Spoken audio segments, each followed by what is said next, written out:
Okay, so numbers seem to have settled a little bit, so we'll make a start. Thank you very much for joining us today. My name is Jason Reeves. I'm CIEEM's Head of Policy. I'll be hosting today with this panel. Today's the 8th episode of our Sector Streams webinar series. Today's topic is the next generation, looking ahead. It's part of our 30th anniversary for CIEEM. So this month we're looking to the next 30 years and what that means. And today we're looking at the next generation and career-wise and what that means. Just as a reminder, in case you aren't aware, part of our 30th anniversary celebrations is also a president's panel discussion tomorrow evening. So if you're interested in that, you can hear from some of our past presidents and our current presidents on what they see for the next 30 years and their vision. That's on the website to book. That's tomorrow evening. So today, Sector Streams is our monthly topical webinar series. Previous episodes are on the YouTube channel and on the CIEEM website in the Resource Hub. We will record or are recording today's episode, and that will be posted as well for others to see or for you to go back to if you wanted to. So today's episode, we've got 3 panelists. We're going to talk about the next generation, careers, taking that forward. If you have any questions for the panel, we're going to have a discussion amongst ourselves first. But if you have any questions, please do put them in the Q&A function, and we will come back to them at the end. So today's panel, we've got Hayley Smith, who's an MSc student in Ecology and Conservation at Aberdeen University, Judith Souza, who's an early career ecologist at Arcadis consultancy, and Judith Giles, who's an associate director at PSG Ecology, another consultancy. So yeah, let's kick off some questions then. Judith, if we start with you, if we look ahead 30 years, what does a thriving ecology sector look like to you? I think we have to look at where we're going with net gain at the moment and the current agricultural bill. And I think that probably gives us hopefully a little bit of a clue that maybe we're going to be in a situation where we're focusing much more on land management, on habitat creation, habitat enhancement, and delivering that as a whole in a holistic approach rather than a sort of more targeted species by species approach. I think that's probably going to be assisted greatly by the advances in technology that we've got, both from how we implement and undertake surveys. We're just starting to see the advantages and the new technologies in terms of unmanned aerial vehicles and use of DNA and thermal imaging and all the wonderful things that are coming forward. And if you just think how much that's changed in the last 10 years even, it's quite hard to consider what it might look like in 30 years. Thanks very much. Joe, as someone who's just entered or more recently entered the profession, where do you see things in 30 years' time for a thriving ecology profession? What are the changes you're expecting? Oh, yeah, hi there, everyone. Things I was thinking is a bit more, I guess, general kind of points about overall the sector might look. I'd hope the sector would continue, well, let's hope it's kind of fully funded and resourced by government still, with strong legislation and policy and law, of course, backing up the sector, as that's crucial to the success of it. I hope it's kind of spearheading the fight against the climate crisis and the work that we do as a sector. Often kind of, particularly in consultancy, can feel like an afterthought in development or in planning. And I hope that in 30 years' time, it really is in the forefront of everything we think about when we think about our societies and our lifestyles. I hope natural spaces and green spaces which are again encouraged by our sector, and of course crucial, the general understanding of green spaces and wildlife is crucial to what we do. I hope that is accessible to all and all societies. Everyone has access to green spaces, and that we play our role in supporting that for our communities. And then job-wise, if we're talking about obviously still to careers, job-wise, I hope that we have a sector that is truly representative of our population in this country, whether that be sexual orientation, gender identities, race and ethnicities, religions, etc. I hope that that's in 30 years' time that really truly represents our societies and our communities, and obviously will greatly benefit in the work that we do. That's great, thanks. Hayley, someone who's about to enter the career, what's your aspirations for the sector in 30 years' time or so? I mean, these guys have covered pretty much all the points that I had written down, but I think funding is definitely one of the big ones because of the projects I've worked on in the past. Continuous funding is definitely an issue, which meant jobs weren't as available, or a lot of it was voluntary positions because the funding's just not there to pay for full-time field assistants and things like that. So I think I would hope there's more funding in which people would value our time. I think, especially as an early career, we're expected to kind of put in the grunt work or put in our time, as to say, where we're supposed to, it's almost expected that we do a lot of free work. So I think if our time was more appreciated and valued and actually paid for, that would be leaps and bounds, because I think that is one of the big blocking and one of the big roadblocks in a lot of people getting into conservation and this kind of industry is there's just, they don't have the ability to do unpaid internships and things like that. So hopefully that the attitude towards that changes.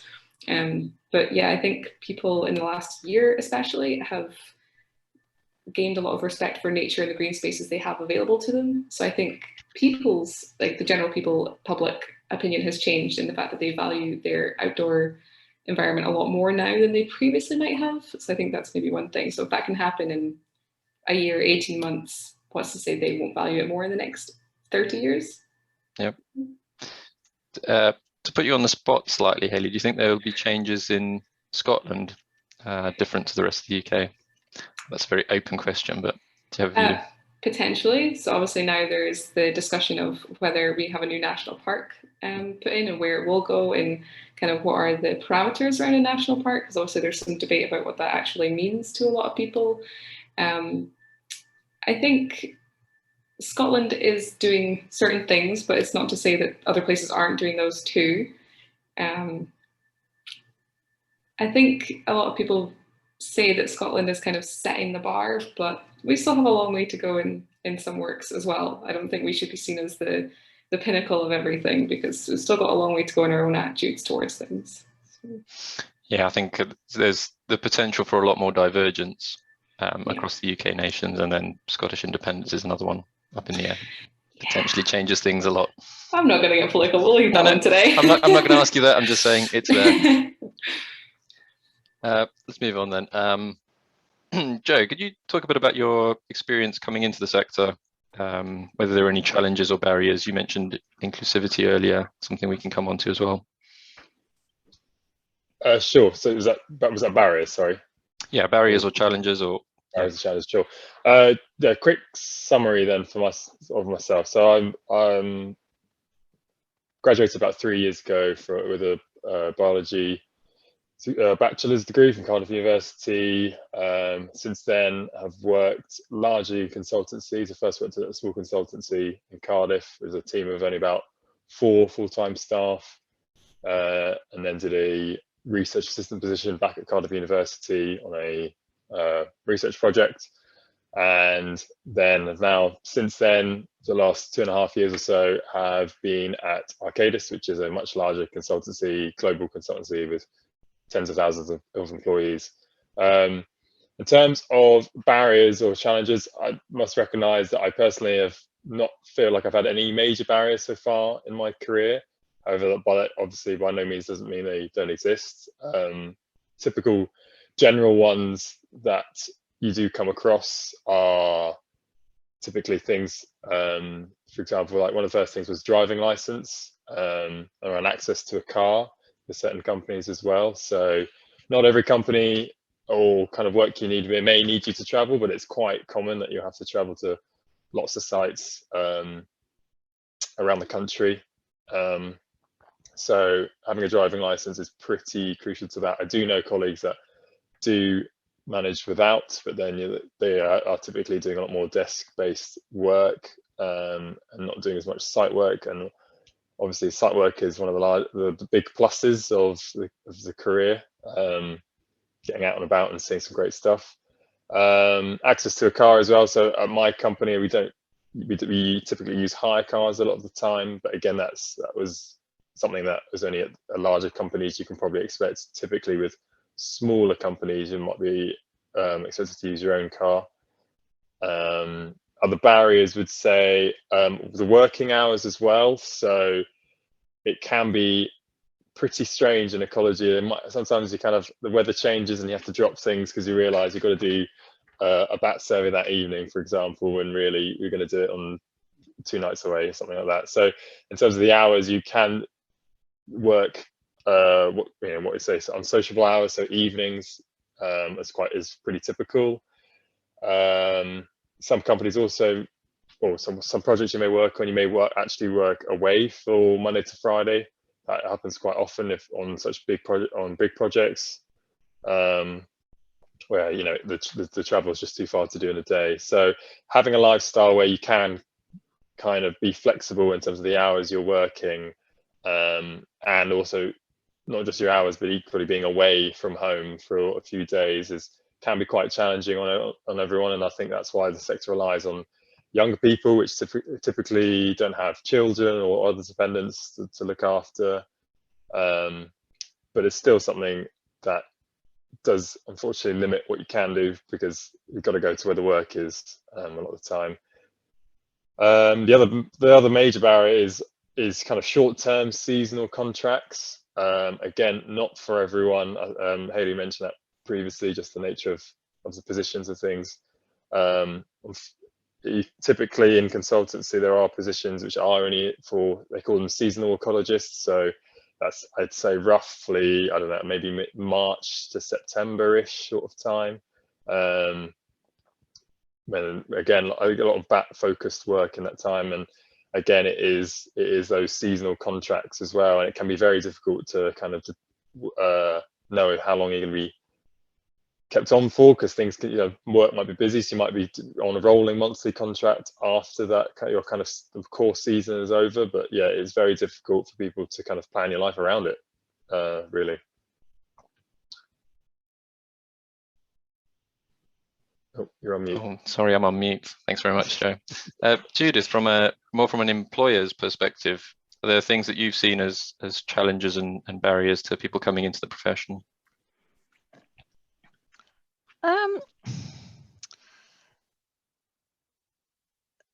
I think the comment Joe made regarding the need for an ability to be flexible in your personal life, I think that can be something people find challenging.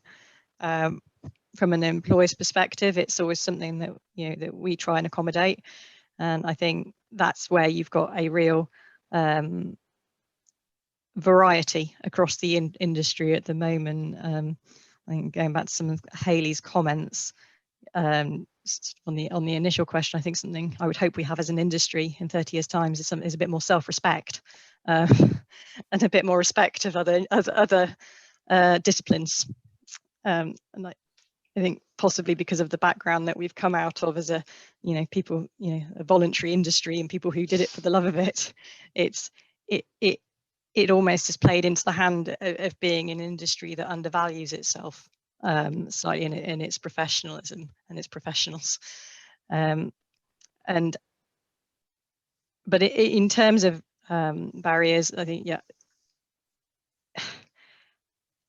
there are many good employers out there who will help overcome those barriers. So be it the ability to look at hire cars or schedule work so that a driving license isn't essential. But having said that, there is an obvious advantage to individuals to having a driving license and to having transport, because it is a huge part of what we do, is being out in the field and being able to get to places.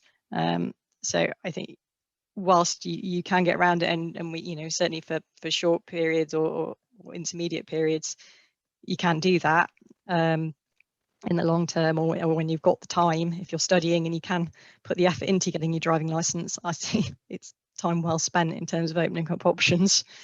In terms of the flexibility, I'm part-time myself. I have small children. There are others who are part-time in our company, and there are others who have, and I have colleagues who have weekly commitments to, you know, things like bands and, you know, sports activities and things that which we work very hard, even in the summer, to try and say, okay, we know, you know, whoever it is we try not to schedule them on a Tuesday night because we know that that's really difficult for them and it interferes with their personal life. But that can be hard, and sometimes you have to go, you know, we're right in the thick of it. We've got a couple of weeks where things are going to have to just have a little bit more take than give, and then we give it back at the other end to get the balance right. Certain in terms of other inequalities, personally, I've never felt that it's been a problem being a woman in my sector. I started off in an engineering consultancy where there were very few women, but it never felt like an issue to me. And I'm not saying that it isn't for some people and in some places, but I'd certainly say that there are, in my experience, good companies out there where these things are not a problem. Yeah, that's great. I mean, I think on the diversity and inclusion, gender is the one we're doing quite well as a sector, just in terms of total numbers. Yeah, I mean, I would love to see more diversity in the sector. Yeah. I think one of the issues that we have, even in terms of use of our countryside, is that there are, you know, it's really quite horrible statistics in terms of minority groups not using our countryside and not feeling that it's accessible to them. And I think, well, if people aren't out in the countryside and aren't getting that love of the countryside as a child, how can we expect them to come into our industry? Absolutely, yeah. We'll come back to that point. Hayley, as someone who's about to go into the sector, what do you see as any opportunities, challenges, or barriers for looking for a job in the new year? I think some of the biggest challenges for me is going to be, like I mentioned before, seasonal work. So as a graduate, a lot of jobs will kind of advertise themselves as all levels of ecologist welcome, and then you will apply and they'll say, oh no, we're not looking for graduates. You're like, but you said all levels, so technically graduate isn't all level, and that is a problem. And they say, oh, reapply in like March time when we're looking for seasonal ecologists, which we've mentioned before, like that's not a sustainable, stable income, which when you're moving to a different city for that kind of job, it does make it harder when you know that income's not going to be reliable for longer than maybe 5 months. So that definitely makes it hard. I know some of the other students in my class are kind of struggling with the fact that they get told that they're not experienced enough. So because of the pandemic, a lot of them didn't take years out like I did. They went and did their undergraduate and straight to their master's. So they keep getting turned down from jobs because they don't have the experience. But also part of that is all the experience is unpaid, and a lot of people can't afford to do that. I was in the fortunate position where the experiences I was doing was voluntary that I could do while still having a job. So I could kind of do a different part-time job while funding doing that experience. But not everyone has a situation in which they can do that. So I think that's a big barrier for students, especially coming out now. And like we mentioned, driving licenses is a big one. A lot of the students in my course are actually very diverse from other countries, and they won't have a driving license that's potentially legal in the UK, or they've not got transferred across, or they have other barriers to getting their driver's license. Whereas I was fortunate enough to get mine, like basically as soon as I could. I had my driving license. Like that was one thing my parents were very kind of insistent upon. It's like, well, you're going to need it when you want to do your stuff, like your biology stuff. And I will say a lot of the positions I've had for getting that experience, I've gotten because I can drive. So I'm based in Aberdeen, but I've been able to drive up to the Highlands and stay there for 3 days out of a week for months to do a squirrel job up there. So having the ability to drive does make a huge difference. But obviously you can do desk-based stuff, but most people get into the sector because they want to go outside and experience with animals and do that kind of thing. So yeah, I would say that's probably the biggest barriers, I think. Just you mentioned there about experience you have been able to get through a year out effectively before going back to the masters. What kind of skills have you been focusing on acquiring for then going into a career? So out with university, because also we learned some in our courses, but out with that, I focused on, I already had some red squirrel conservation work, but I did some more of that. And there's local charities, if other students and things want to get involved in that, that are more than happy to have volunteers help out. Badger surveying is another one that I've been focusing on. So I go out a couple of times a month to work on badger surveys. And bats is the other one. So I identified all the kind of gaps in my CV, and bats was definitely one of them, because I thought, oh, there's more people experienced much more than I don't need to do that. And then think, actually, no, pretty much every company that's going to hire you wants you to have that. So doing summer surveys and field surveys and waterway surveys for Bat Conservation Trust is one that I've been doing quite a few of, just to kind of gain that experience. I've been going out with other people who have done hundreds of surveys before, to kind of show me the ropes of getting used to how you would conduct different types of surveys. So I think if you're getting into it and you're a student and you have the time, I really recommend you do get the time somewhere. I know we're busy, but somewhere in the time to kind of reach out to different charities and see kind of what volunteer roles they have. And sometimes it's an hour twice a month, sometimes it's a little more. And there's various things that people can do to kind of fit into that. So I've just kind of identified all the gaps in my CV and kind of filled them. So things like radio tracking red squirrels, one of the most random jobs. I didn't think I'd do that, but there you go. So different kinds of things like that, just to kind of bulk everything out that I was maybe missing over time that I didn't learn in education. Okay, that's great, thank you. So I was going to ask a question now about advice for others entering the sector. We've had a question come in that's very related to that. It says, as a mid-qualification student, how would you recommend breaking into the sector? The general advice is to get work experience through volunteering, internships and apprenticeships. But as a 40-something looking for a career change and facing hurdles such as people looking at younger people that can be retrained easier, or that I don't have the experience, very frustrating time and disheartening, and working hard on my degree that I can't seem to get any further. So there's a career change in there is one element of it, but the other one is about getting into the sector. Joe, can we start with you?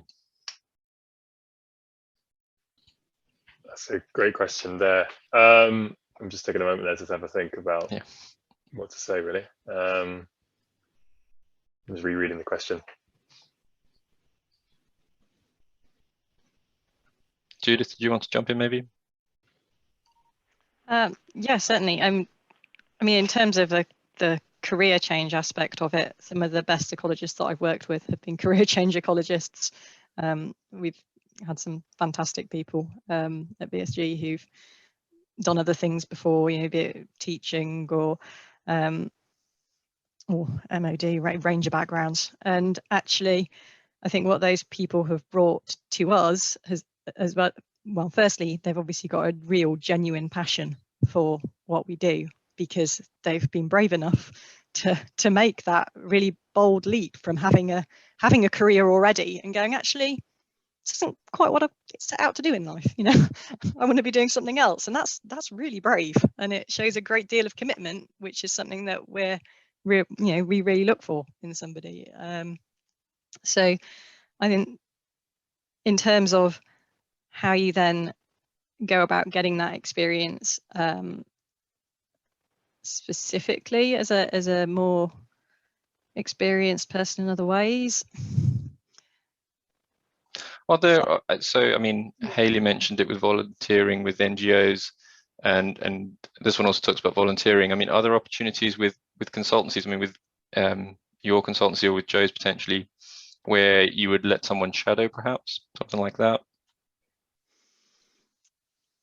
If someone got in touch with you on a personal level, or, sorry, at an individual level rather than a personal level, is that something you'd consider? We take student placements, and we have done that. In terms of people shadowing, I prefer, well, it's something that I think can potentially put us on very shaky ground, and my preference would always be to offer to look whether we can offer that person a contract and pay them for their time to assist, because I think and we do have lots of people that have been through that route, gaining experience, and they, you know, maybe they do a couple of seasons of hours with us when they can and when we can use them, and doing that they get lots of shadowing experience. And sometimes, you know, if it's somebody particularly wants to do something, sometimes we can look at how we can branch that out into some more of the office side of things and the consultancy side of things, not just the field work. But I think I'm generally much more comfortable to pay people while they get that experience. I think it's an issue that we have in the industry, that we expect people to live on nothing. Yeah, absolutely. Joe, did you want to come back then on advice for getting into the sector? Yeah, certainly. Yeah, I'm glad Judith there as the employers made that point about not exploiting volunteering in our sector, because yeah, absolutely, that's something we try and avoid. I would say, leading on from that, there is obviously if this person is obviously still studying full time, but it maybe has the ability to volunteer. I think that's how I'm reading the question. There's always potentially being a 0 hours ecologist, as they call them, or freelance or something like that. So basically, again, unfortunately, it largely is seasonally based, but I can say with some confidence at the moment, especially for our company, there's a lot of work going on, and we are reliant on a lot of 0 hours ecologists to pick up this work, and it doesn't necessarily need pre-experience. In some cases, it could just be a typical like what you'd consider an entry-level kind of role as like a second for a survey. So our company, almost all the time, we're out with at least one other person when we're on site as a buddy system, mainly for a health and safety angle, but of course it's a fantastic training opportunity when you go out with someone senior who kind of shows you around, points at every plant and every fecal sample on the ground and says what it belongs to. So I think basically you just need to contact, I think the way to do it is you contact companies and say, I live in this area, I can do this, I can do this, I've got a car, if I have a license, whatever that might be, if that's relevant. And then you say, and they'll kind of come to you whenever they need an extra pair of hands, basically. And that may work in this instance as someone, if you're not relying on the income, but more just trying to get a foot in the door and get some experience, is a great way of doing that, because you're getting the experience, you're going to get paid for it. You're going to be doing the actual work what the sector does, as opposed to maybe just like a file sort and roll in an office, which work experience can be. It could just be like, oh, go make yourself busy in there or something. And obviously, of course, you're then meeting people in the sector, and that's just another fantastic way of getting to know people, getting some names, getting some contacts. So then when you finish the course, you've already got that experience. And if you are looking to go into, for example, consultancy, then you can say, I've already got consultancy experience, and that's a big tick against your name for someone just entering their new career. That's great, thank you. Moving on slightly then, so Judith, from an employer's point of view, what are you looking for in new entrants to the sector? We're not looking for someone who has loads of experience and who's done it all before, but we are looking for people who've got a real aptitude for problem solving, and that we think will develop quickly given that experience and training. A good relevant degree is really helpful. It's not essential if there's other experience there instead, that ticks those boxes in terms of the skills that you might have learnt. Baseline botanical survey is increasingly very important. It's particularly important now. You've obviously got JNCC's phase 1, or you've got UK habitat classification, which dovetails more easily with Biodiversity Net Gain calculators, which are not going anywhere anytime soon, and we're all using. So one of the things I would definitely recommend anybody who's looking to start their career does is spend some time botanizing. And it can be self-study time, it can be signing up to some courses, getting out with your local botanical society, because actually it's something that you can fit around the rest of your life. Plants don't go anywhere, they're not daytime dependent. It doesn't matter what time of day it is, but daylight helps. But if you can secure some of those basic botanical skills, that really helps set candidates apart, because initially the first one of the things that you need all your ecologists to be able to do is to go out and do phase 1 habitat surveys. And if you can't identify plants accurately, you're not going to be able to classify habitats accurately, and we can't give good advice independently. So that's a really critical skill to hit.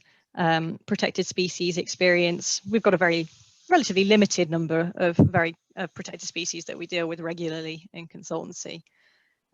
So dormice, newts, otters, bats, waterfowl, any one of those, and badger, one or two of those, that if you can create, really do some, even if it's just reading up and understanding what the best practice and the industry guidance is on those species, and then getting the experience that you can, that will stand you in good stead. I mean, we occasionally get early career ecologists applying with licenses, which is obviously brilliant if you can do that, but it's not essential. There's, in terms of but a really good way of focusing down on those skills is thinking about dissertations and how you focus those elements of the degree that you have some element of choice in.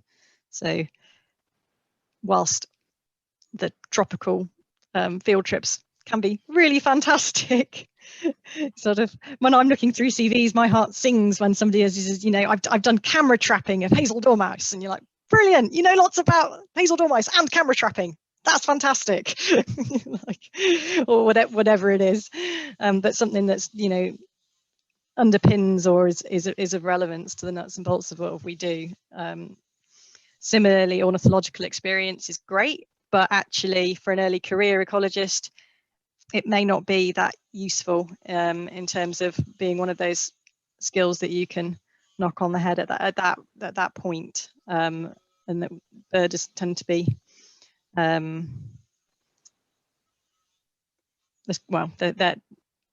tend to appear in their careers. it's less, it sets you apart less well at an early stage. Later on, I think there's real room for ornithological expertise.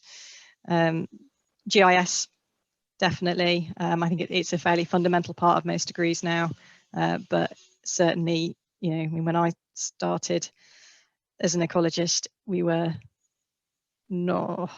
I'm not even sure we were digitizing maps. I think we might still be drawing them out and scanning them in. Now everything we do is on GIS, preferably experience of handheld equipment and GPS and things that help us to map more accurately to inform those net gain calculations, and any other remote data capture, UAVs, camera trapping, that side of things is always going to be a good thing to be able to turn your hand to. But it's no good doing any of that if you can't communicate.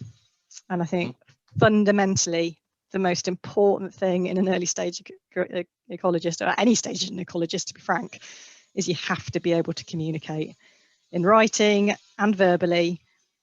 We've got a lot of challenges in our sector and, well, on our planet in the next, in the distance of your career, and we need to be able to get people on side. We almost need to have a bit of a PR element to us, because we need to be telling people things they don't want to hear a lot of the time, and we need to be explaining to people what they need to do and why they need to do it and what the options are, and so that they can make the right choice for them while staying within the law.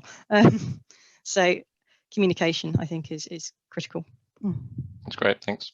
Hayley or Joe, did you want to add anything to that before we move on?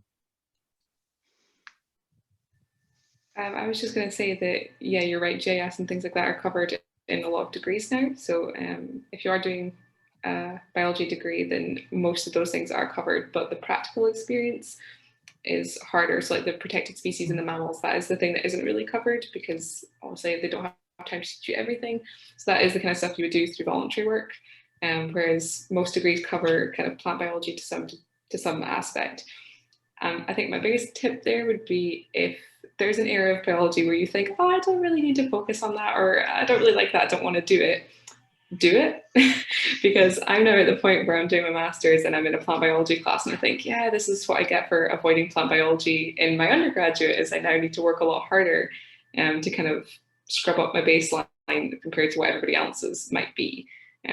So there's a lot more hours spent looking at plants and dried samples and all sorts of stuff. So if there's an area where you think, I'm going to avoid that because I don't really like it, if it's one of those base skills, take it anyway. Even if you don't like it, you'll suffer maybe for a few weeks, but it'll be really worth it in the long run. Thanks. Joe, did you want to add anything? Yeah, great points there by Judith and Hayley there. Just to add, I guess, just a bit on the communication point, I think, speaking from experience, again, very fortunate in this, but having the opportunity to kind of approach lecturers when I was at university and other people I knew, and just kind of getting to know them on a more personal level, basically being a bit of a teacher's pet to some of them, kind of paid off a bit when a few weeks down the line I went, oh, you're interested in this thing, do you want to help me do work on this project, that kind of thing. So it is, it is a very key thing to show the keenness, I guess, is a really keen key point to everything, to show you that you're passionate and that you're going to do a good job, basically, even if they don't know what your skills are yet. The fact that you're there talking to them about something or hanging around at the end of lectures or something, that really just demonstrates that. And that it can lead to things down the line. I think if you talk to anyone who's been very successful, they often do say things which can be very frustrating. They say, oh, I bumped into so-and-so and that led to this thing, that led to this thing. And it's very, very hard to really make, I don't know, I'm kind of doing that now when I'm just saying, just talk to the right people. But it's true in some ways. If you it takes luck as well, but if you just talk to enough people and keep trying and get your name out there, it's a small sector what we're after. We're not all going to be the next David Attenborough, that's for sure, but getting to know the people that can link you up with other people is really key. Those communication skills, as Judith mentioned, isn't it, really? Yeah, communications absolutely. And networking. Yeah. Okay. Yeah. Moving on from that then, so coming back to the sort of theme of looking ahead for the next 30 years, Joe, can we start with you? Just in your time in the sector so far, have you seen things that are changing or things that you can see coming? And I'm thinking of some of the things that Judith mentioned, like drones and eDNA, and how those might change the sector, and then maybe some policy as well, potentially. Sure. So change the next 30 years. Are they going to change the skills we need as a sector? Right, of course. Yeah, I think as Judith said, things like GIS has obviously come on leaps and bounds in the last few years. That really is a key skill now. A point of interest though is I actually in my current role don't do any GIS, which is glad, because I didn't do anything at university either, because that wasn't part of my university course. So interesting point there. Maybe that was just my course, but yeah, I didn't do any at university, and now we have basically, because of this company, I guess, size, they have a GIS team. Although I do wish I did do GIS, because it is a very useful skill, and I do try and dabble with it myself, but when I can, but we're not supposed to. So I think just that's a key point there of just keep ahead of what skills you need. Of course, we do use things like GIS, but we're out in the field using various programs to collect data and enter it into GIS-based programs. One's called Collector is one of them, or Survey 123. The other things I'd say, in terms of, again, as Judith said before about biodiversity net gain and kind of net gain calculations, that's something I'm not too familiar with myself. I've only done a small amount of work on that so far, but it's evident that that's clearly come on very quickly and is quite an important role now in terms of the work that we do. All looking towards biodiversity net gain, we're able to kind of work out calculations on even trying to work out how you even do net gain and things like that. And obviously it's still in its early stages, and there are questions around its effectiveness, but that is certainly something I can suspect we'll see more of in the future. But yeah, I guess you said about DNA as well. So of interest, I think the Great Crested Newt guidelines that we all use don't even mention, I think, eDNA surveys. I think because they're from 2001 or around that era.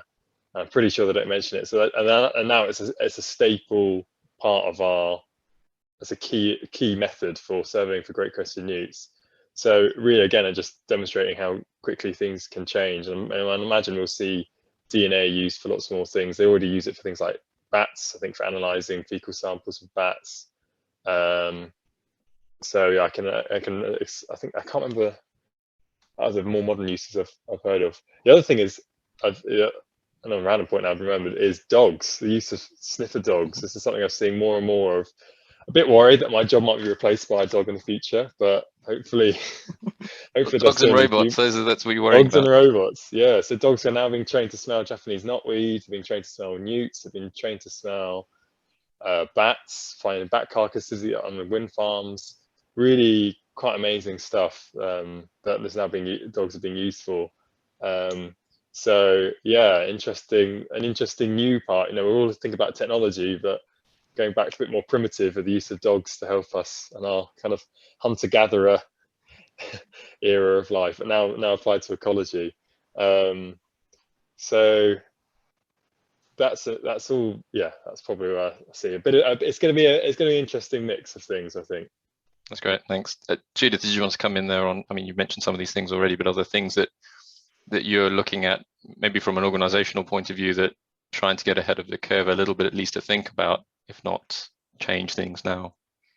I think the Biodiversity Net Gain side of things, or Biodiversity Gain as it is now, then certainly we've already talked about botanical survey. That's not going to become any less critical. It's definitely becoming more and more important in terms of being able to do habitat condition assessments and do that. But equally, sort of the next step on in that with Biodiversity Net Gain is the experience and expertise in habitat management and creation, and saying, you know, do we have the confidence and skills that we are going to be able to reach these target conditions, and you know, and how do we advise clients that to get there, and to work with specialist contractors, and to go back and monitor. So that's going to be increasingly important. Licenses, I think, will remain important in whatever form they take, be it districts, low impact, personal. That's just going to need something that people are going to have to keep up to date with and keep those specialist skills. But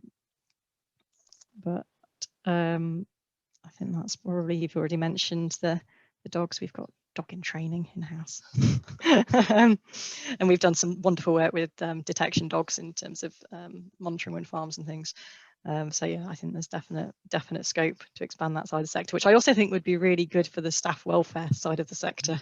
There's a lot to be said, for dogs. But yeah, I think it's going to be a bit of watch this space. But that's great, thank you.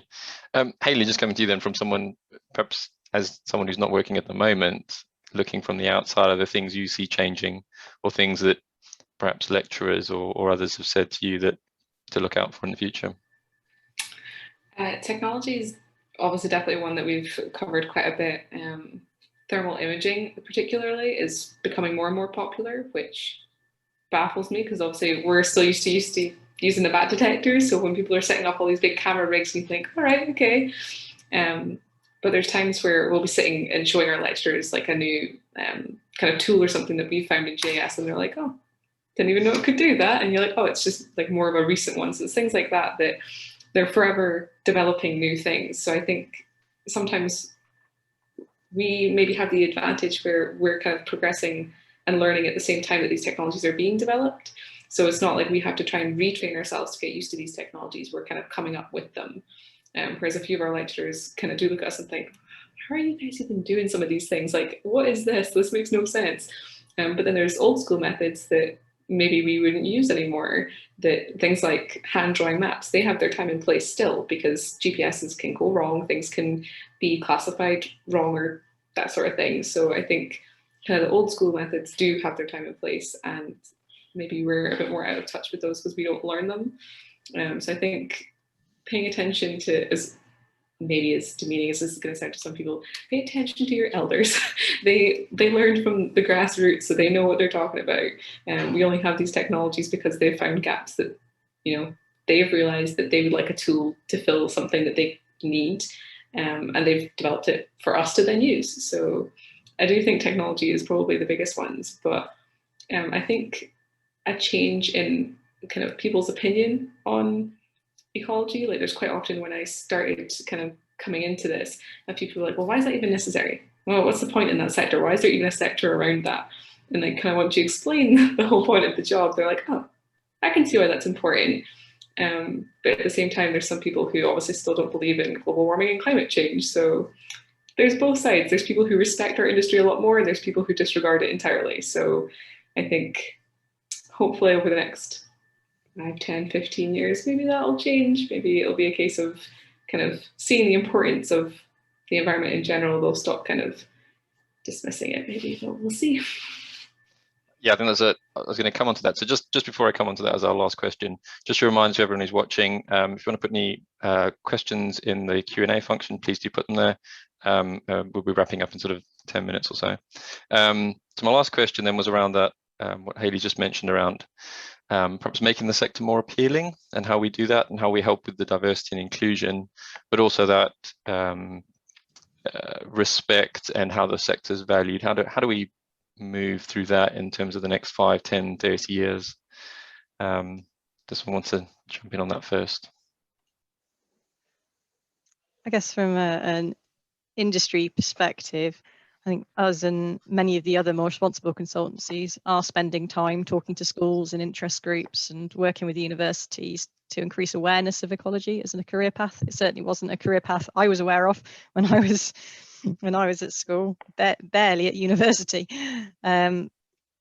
We can input to the focus and content of courses through liaison with lecturers and involvement in steering groups. We can attend and we can speak at careers events, and we can identify, help identifying and mentor students through projects. I think we've also got, as an industry, we're getting better at the PR side of things. You know, we have the CIEEM awards. There are other industry awards that really showcase the best of what we do, and we can, you know, we can use social media and showcase some of that work that we've done. You know, we've been working for years on Walthamstow wetlands, where that's sort of Europe's largest new urban nature reserve, I think, and that's one, you know, which I think that has far-reaching effects on the local economy, and also it's an educational hub in one of London's more deprived wards. So I would hope that, you know, people would understand and maybe that start to think, well, how did this get here? Where did that come from? And I think by getting our projects out there, hopefully it creates a bit more of a route of understanding as to what our industry is about, and that it is an option. Just on a side note there, we as an institute, we're working more with STEM network again, to get more STEM ambassadors related to ecology. So at the moment, it appears there's hardly any. I mean, there's some people doing it, but not very many STEM ambassadors going into schools to talk about ecology as a career and the broad spectrum of things you can do with it. So yeah, try to help there. Joe. Yeah, I guess looking at more kind of, I guess, yeah, awareness of the industry aspect. I remember I can't remember when I found about you know, consultancy or just environmental based work as a whole. But I think it probably was sometime in university. I remember all the careers things were angled towards kind of pharmaceutical companies or biochemical companies or medicine. That was the overall biosciences kind of approach to careers, was that kind of angle of things. Not really interested in anything whole-bodied or green or natural. But that's just a taste for how, and that's university level, but it goes all the way down to, you know, primary or infant school. Really, it's just that engagement with nature and interest and access to these spaces as well. You know, as Judith has mentioned, the access of communities to natural green spaces are stark, really, in terms of who really can access our countryside and these things. You know, if you haven't got a car, if you can't have the funds or even know where to go for these things, then it is really difficult to kind of get anyone interested and aware of nature in general, and to begin caring for it, and then to think, oh, maybe I can make a career out of this. So again, I think we're at Arcadis also looking at things like summer schools. I think we're talking to the British Ecological Society, who runs summer schools in the summer. I know we've helped with these previously. There are also scholarships. I think British Ecological Society, BES, are funding a few scholarships in partnership with other consultancies, which are, sorry, not scholarships, they're like internships or paid positions, basically. I think they call them fellowships. Yeah. Right, fellowships, that's the one. And that's again targeted towards those from low income backgrounds, and is an amazing opportunity for people to do. And that's only unfortunately a handful of people they can support, because it's only supported by small companies, but I'm really hoping that larger companies can get involved in that, and just it's the funding really that's what's needed to kind of boost these roles. And it's all cyclical. You know, once people see someone from their community, or it looks like them, or they know them, is shown that as a representative, this is what I can do with this degree, or this is what I can do, this is what I want to do. I want to go to university and study this, and this is the job I can do and the work I can do from that. You know, it all stems from there. I think that, you know, increasing that representation in terms of, you know, black and minority ethnic communities, or genders, or sexual orientation, or any of these marginalized groups of people within our sector, just increasing that representation is key to kind of further making it more diverse and inclusive. That's great, thanks. Hayley, you like the last word?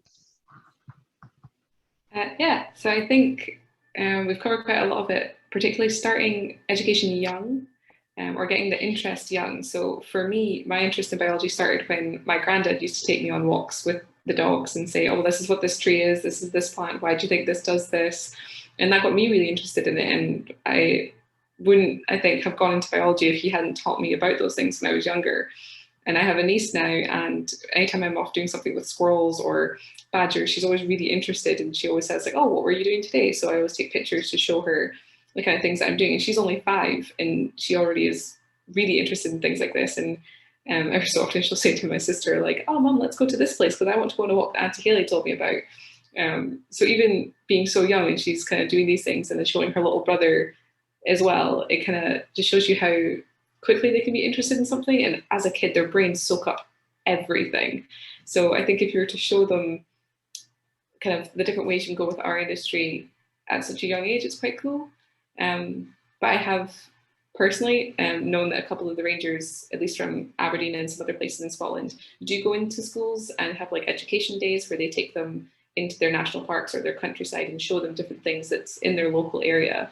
So I think starting younger and just showing them all the different ways you can go, like consultancies and rangers, and even working for Aberdeen City Council or your local city council, that kind of thing, and just showing all the different ways they can be involved is great, because they might not think any of that's accessible to them when really it can be. And there's different ways to do it as well, because I think a lot of kind of, at least in my experience going through, a lot of it was, yeah, university is a great idea. You should all go to university. You should all do that. And sometimes a lot of students or other people don't think that university is really for them. So I think showing them that there are ways to do apprenticeships, and I think like the Kickstarter programs that are happening now and kind of coming out of the pandemic are really useful, because I've seen so many that have hundreds of applicants because they just want to get involved in something new. So I think having programs like that is also great because it makes it more accessible. That's brilliant. That's great. So we're nearly out of time. So thank you very much for all of your views on that. So as I said, we've recorded this episode. It will go onto the YouTube channel and onto the resource hub on the CIEEM website. The next episode will be the end of next month. We're still working on the just tweaking the date and the speakers for that one. So yeah, just a last thank you very much to the panel. Thank you very much to the participants, and have a nice day. Thank you very much. Thank you, everyone. Cheers. Thank you, everyone.